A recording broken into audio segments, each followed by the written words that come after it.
Hello दोस्तों, आज के इस वीडियो में हम कंपेयर करने वाले हैं दो बहुत बेहतरीन मार्केट की सबसे best policies, HDFC ERGO Optima secure और नीवा ऊपा एस्पायर पॉलिसी के बारे में। एक जहां पे क्लेम सेटलमेंट रेशियो बहुत ज्यादा अच्छा है, दूसरा जहां पे आपको नो क्लेम बोनस 10 टाइम्स तक जाएगा और प्रीमियम नहीं बढ़ेगा एज पर एज। तो आइए देखते हैं आपके लिए कौन सी पॉलिसी यूजफुल रहेगी और क्या प्रोज है क्या कौन से, ये वीडियो में हम आगे देखेंगे। आगे बढ़ने से पहले मेरे इस वीडियो को लाइक कीजिए, सब्सक्राइब कीजिए मेरे चैनल को, ताकि इसी तरीके के इंटरेस्टिंग कंपैरिजन वीडियो मैं आपके साथ शेयर कर पाऊं। तो स्क्रीन पे आप देख सकते हैं कि टोटल हमने 12 पैरामीटर बनाया है, जिसमें हम कंपेयर करेंगे ये 12 पैरामीटर के हिसाब से दोनों पॉलिसीज को। तो पहला, रूम रेंट लिमिट। अब आप देख सकते हैं कि दोनों ही पॉलिसी में कोई भी तरीके का रूम रेंट के ऊपर लिमिट नहीं है, मतलब दोनों ही पॉलिसी में आप कोई भी रूम चूज कर सकते हो। सेकंड है कोपे और डिडक्टेबल। दोनों ही पॉलिसी में कोई भी तरीके का कोपेमेंट नहीं है, मतलब पूरा का पूरा 100% क्लेम कंपनी देगी, आपको अपने जेब से 1 रुपए भी पे करने की जरूरत नहीं है। डिडक्टेबल की बात करें तो दोनों ही पॉलिसी में डिडक्टेबल ले सकते हो आप, और आपका प्रीमियम अच्छा खासा डिक्रीज हो सकता है। जैसे अगर आपने समझ लीजिए 50,000 का डिडक्टेबल लिया तो आपका प्रीमियम सीधे ही 30 to 40% डिक्रीज हो जाएगा। बट डिडक्टेबल में सब लोगों को एडवाइस नहीं करता हूं, because in longer run it will create too many bump to your pocket. Third one, सब लिमिट्स ऑन वेरियस डिजीजेस। दोनों ही पॉलिसी में कोई भी तरीके का सब लिमिट्स नहीं है। सब लिमिट्स मतलब क्या होता है, जैसे कोई पॉलिसी में, पुरानी पॉलिसीज में होता था ना, कैटरैक्ट पे 30,000 मिलेगा या किडनी स्टोन पे 50,000 मिलेगा। छोटे से छोटा, बड़े से बड़ा बीमारी आपको covered up to sum insured है दोनों ही पॉलिसीज में। Parameter number 4, pre and post hospitalisation cover. दोनों ही पॉलिसी में pre and post hospitalisation cover available है। प्री एंड पोस्ट मतलब क्या होता है कि एडमिट होने के पहले जो कुछ डॉक्टर कंसल्टेशन या दवा लिया रहेगा या कोई डॉक्टर टेस्ट किया रहेगा अपना, तो वो सारे प्री हॉस्पिटलाइजेशन में आते हैं। पोस्ट मतलब होता है डिस्चार्ज के बाद डॉक्टर बोलता है ना 10 दिन बाद आओ, 15 दिन बाद आओ, या ड्रेसिंग करना है या कुछ करना है, तो सारे पोस्ट हॉस्पिटलाइजेशन में आते हैं। तो वो सारे भी आपको कवर दोनों ही पॉलिसीज में मिलेंगे। 60 pre and 180 days for post hospitalisation. तो दोनों ही पॉलिसी में pre and post hospitalisation cover है। अब बात करते हैं fifth and most wonderful benefit in both the policies, no claim bonus के बारे में। नो क्लेम बोनस, अगर हम लोग HDFC ERGO ऑप्टिमा सिक्योर की बात करें तो यहाँ पे आपको 4 टाइम्स तक नो क्लेम बोनस मिलेगा, मतलब डे 1 से आपको 2 टाइम्स बेनिफिट। मतलब अगर आप 25 लाख की पॉलिसी ले रहे हैं तो from day 1 you will get 2 times benefit, that is 50 lakh. And आने वाले 2 साल और में आपका 25 और ऐड होगा, total cover will be 1 crore. यही अगर हम लोग नीवा ऊपा एस्पायर की बात करें तो आपका यहाँ पे 25 लाख का policy every year 25 lakh add होगा अगर आप क्लेम नहीं कर रहे हो, और मैक्सिमम जाएगा ये 10 टाइम्स तक। तो 25 लाख की पॉलिसी नेक्स्ट 10 ईयर्स में 2.5 करोड़ तक हो जाएगी। तो ये बोनस भी दोनों ही पॉलिसी में बहुत अच्छा आप कंसीडर कर सकते हो। 6 1, कंज्यूमेबल कवर। दोनों ही पॉलिसी में कंज्यूमेबल कवर है।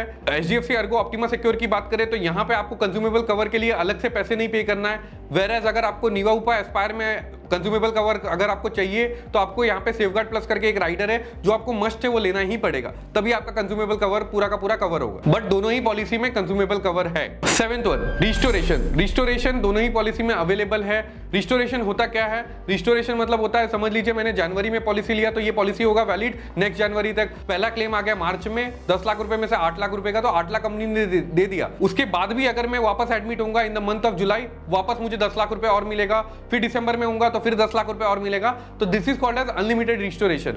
दोनों ही पॉलिसी में अनलिमिटेड रिस्टोरेशन अवेलेबल है with same person same illness cover, दोनों ही पॉलिसीज में अवेलेबल है। HDFC ERGO ऑप्टिमा सिक्योर की बात करूं तो यहाँ पे अनलिमिटेड रिस्टोरेशन लेने के लिए आपको अलग से थोड़े से पैसे 0.5% ऑफ योर प्रीमियम पे करना पड़ता है, वेयर नीवा ऊपा एस्पायर की बात करें तो यहाँ पे वो इनबिल्ट फीचर है। तो ये भी आप कंसीडर बहुत अच्छे से कर सकते हो। अगर आप HDFC ERGO ऑप्टिमा सिक्योर ले रहे हो तो ये राइडर जरूर से जरूर लीजिए, ये बहुत मस्ट है। 8th one, maternity. मेटर्निटी मतलब अगर आप फैमिली प्लानिंग कर रहे हो तो आप यहाँ से क्लेम भी ले सकते हो। अगर HDFC ERGO की बात करें तो 2 साल के बाद कवर होगा, 50,000 से 2 लाख रुपए तक का लिमिट है, बट इससे प्रीमियम अच्छा खासा बूस्ट हो जाता है। तो आप थोड़ा सा स्टडी करके लीजिए, अपने एडवाइजर के साथ बैठिए तभी लीजिए।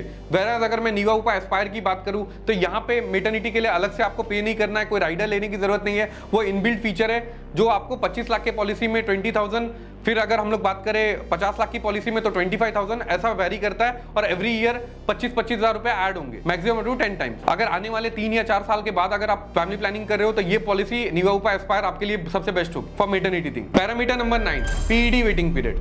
PED मतलब क्या होता है, प्री एग्जिस्टिंग डिजीज, जिनके ऊपर में 3 साल का वेटिंग लगा रहता है, बट कुछ एक्स्ट्रा पैसा पे करके आप ये वेटिंग को कम कर सकते हो। अगर हम लोग HDFC ERGO ऑप्टिमा सिक्योर की बात करें तो यहाँ पे एक राइडर का नाम है ABCD क्रॉनिक केयर। इसका मतलब होता है अगर asthma, blood pressure, cholesterol, diabetes कुछ डायग्नोस है आपको पहले से, अगर आपने ये राइडर लिया तो डे 1 से कवर हो जाएगा। वो डे 1 से मतलब 30 डेज से आपको कवर हो जाएगा। अब बात करते हैं HDFC ERGO ऑप्टिमा सिक्योर में PED, asthma, blood pressure, cholesterol, diabetes का 30 डेज के बाद से आपको कवर मिल जाएगा। इसके लिए थोड़ा सा एक्स्ट्रा प्रीमियम पे करना पड़ेगा, बट डे 1 से कवर मिल जाएगा आपको। यही हम बात करें नीवा उपा एस्पायर में तो यहाँ पे भी ब्लड प्रेशर और डायबिटीज ही आपको डे 1 से कवर मिल सकता है। इसके लिए भी एक्स्ट्रा पैसा पे करना पड़ेगा, एक राइडर लेना पड़ेगा आपको, नेम्ड एज डिजीज मैनेजमेंट। तो आप इसको भी कंसीडर कर सकते हैं। अब आते हैं 10th parameter, that is hospital network. दोनों ही पॉलिसी में अच्छी खासी नेटवर्किंग है।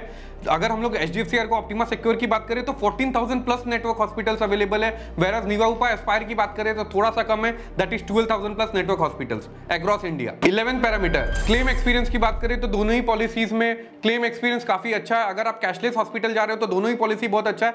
रीइंबर्समेंट में सारे कंपनीज में प्रॉब्लम है, तो मैं किसी में के ऊपर कमेंट नहीं कर सकता कि ये पॉलिसी अच्छी है या ये पॉलिसी अच्छी है। Always go for cashless hospital. 12th and most important part, extra feature. Extra feature क्या है? HDFC को ऑप्टिमा सिक्योर की बात करें तो लाइफ में एक बार लिमिटलेस करके राइडर है, अगर वो राइडर ले लिया आपने तो अनलिमिटेड क्लेम मिलेगा once in a year policy period. आपको एक बार अनलिमिटेड क्लेम मिलेगा irrespective of your sum insured. तो ये एक बहुत बढ़िया यूनिक बेनिफिट है। यही अगर हम लोग नीवा उपा एस्पायर की बात करें तो यहाँ पे लॉक दी क्लॉक बेनिफिट अवेलेबल है, मतलब जब तक आप क्लेम नहीं करेंगे तब तक आपका प्रीमियम नहीं बढ़ेगा। ये एक यूथ के लिए बहुत अच्छा है क्योंकि उनका चांस ऑफ गेटिंग हॉस्पिटलाइजेशन बहुत कम है, तो आप ये पॉलिसी कंसीडर कर सकते हैं। अगर आप भी कंफ्यूज है तो नीचे मुझे कमेंट करके बताइए, मैं आपको सही पॉलिसी लेने में मदद करूंगा।